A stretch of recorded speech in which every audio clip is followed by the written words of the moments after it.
not developing a clear understanding of how energy using equipment works, why that equipment is needed, and how it actually goes about delivering that service. When you don't have a clear understanding of how something works, then you're going to miss many opportunities to save energy. And if you don't know why it's needed, you're probably going to miss out on even more opportunities.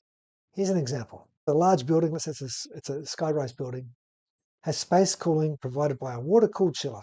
Now, if you don't understand how that cooling is delivered by that water-cooled chiller and all the other equipment associated with the delivery of cooling, probably the only savings measure that you're going to come up with is, okay, let's find a more efficient chiller.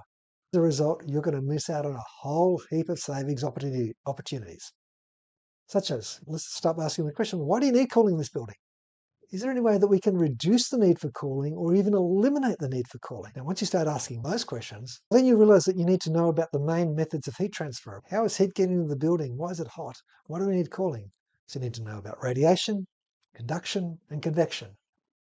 And then, in this case, since the cooling is being provided to keep people comfortable, you also need to know about the properties of air, specifically humidity.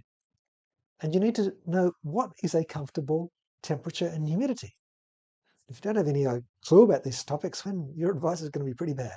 And once you start asking this question, thinking about it, you start to realize, hey, maybe I can reduce some radiant heat gain into the building. There's some buildings that get full sun, some windows that get full sun. There's a lot of radiant heat coming in there. How can we block that radiant heat?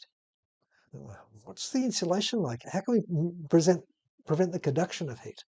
And then you start to look at convection, the unwanted air movement. How much air is leaking into the building or going out of it? If we bring in too much air or not enough? Once you start to ask these questions, maybe you're going to come up with some measures that are going to give you some really good savings. And you may even actually start to look at alternatives to using the chiller, such as creating air movement to provide cooling. Now, an air conditioning system based on a water-cooled chiller is actually a pretty complex system. And where there's complexity, there may be many an opportunity.